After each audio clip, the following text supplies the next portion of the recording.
Hey gang, it's Raj, and I'm coming to you today from my van because every time I start to talk in my house, my cat starts yelling and it sounds like I am strangling a baby seal, so we don't want that. Let's talk about some in-ears. Yes, in-ear monitors. I've been using in-ears on stage for a very long time, basically since that kind of became a thing, because I'm old.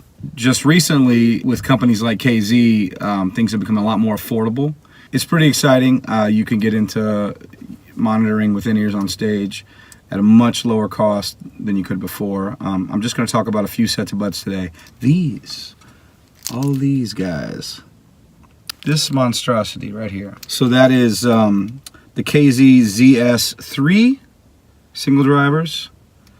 The ZSR, which I believe are dual driver, the ZS6, which are quad driver, I believe, and the new AS10s, which is what I just got. By the way, all of these except the ZS3s have upgraded cables, and I'm using Comply tips, which I highly recommend upgrading to some sort of fitted tip that's more like the memory foam stuff, or it's not memory foam, but whatever it is. The foam tips provide much more isolation. One of the reasons I'm posting this video is because I had high hopes for these AS10s.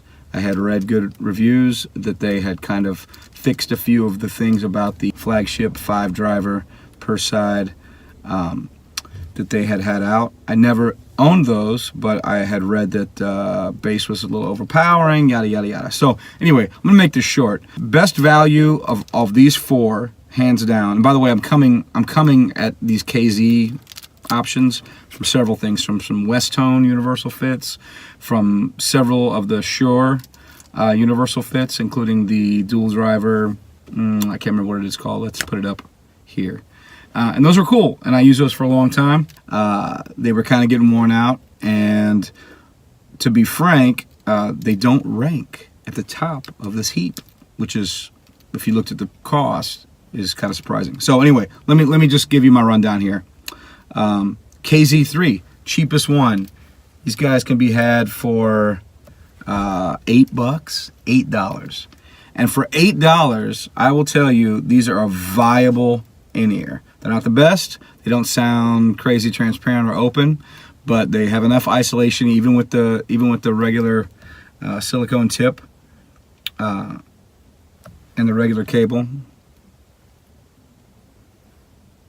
Someone's behind my van right now. Driveway. It's got to be awkward. They definitely have enough SPL handling to get up to stage level.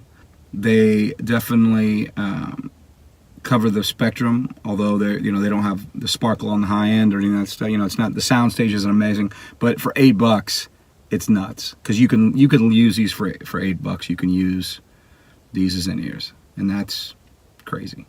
Oh my goodness. So the next ones are these guys. These are the KSR. I believe these are dual drivers. These are definitely the kind of coolest looking of the bunch, being that they're kind of, stark white, calligraphy writing on the side. The low end's a little blown out on these, but just like with the other ones, they get up to the volumes that you need for stage use. I believe they're dual driver. Not sure about that. Is that right? Okay. They wouldn't be my first choice, but they're cool. They're cool. If you don't have a EQ and you need a extra low end, maybe these guys would do you well. What I would have thought would be the clear winner here are the brand new AS10s. Okay, these are the new flagships from KZ. Knowledge, Zenith. I would not recommend these at all for any in-ear monitor stage use. These start to break up and distort well before any of these other in-ears, even the cheapest $8 ones. For listening to music, they're cool. There's a good sound stage, so the kind of the separation between instruments and a recording is cool. But none of that matters on stage if you can't get to a decent volume. And I'm not talking about ear-splitting, dangerous levels. I'm talking about usable levels. I've been using in-ears for 20-something years, probably. Yes, We've established that I'm old. And I'm not deaf yet, so I'm not listening at crazy dangerous levels. These don't cut it.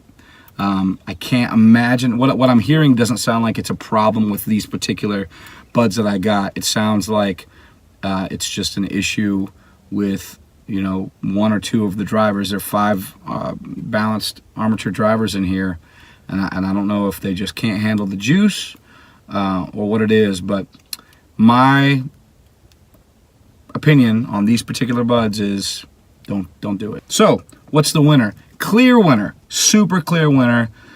I have no trouble recommending these. I have recommended them to a lot of friends, fellow musicians, bandmates, and that's these guys, the ZS6. These are quad driver. There's a single dynamic driver on the bottom to handle the low stuff. It does a really good job of that. The sound stage on these is remarkable. The separation when you're listening to program music is really cool. It's a very pleasant sound to me. I will say that the high end is a little bit raised. It's a little bit emphasized, but it's not abusive. It doesn't hurt. It probably starts around 5K thereabouts and goes up. So there's a little lift up top.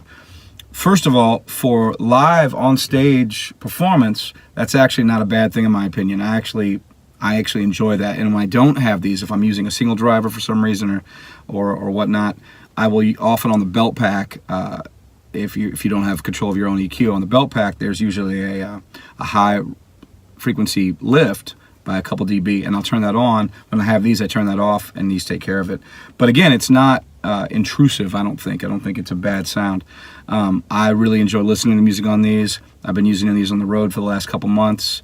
The other big thing is, of the bunch, these are the only ones that have aluminum housing, and that has come into play. I have stepped on these buds, and thankfully they have made it through the day. So a lot of the other stuff about this is subjective. The fit's going to be subjective. It's going to totally depend on your ear.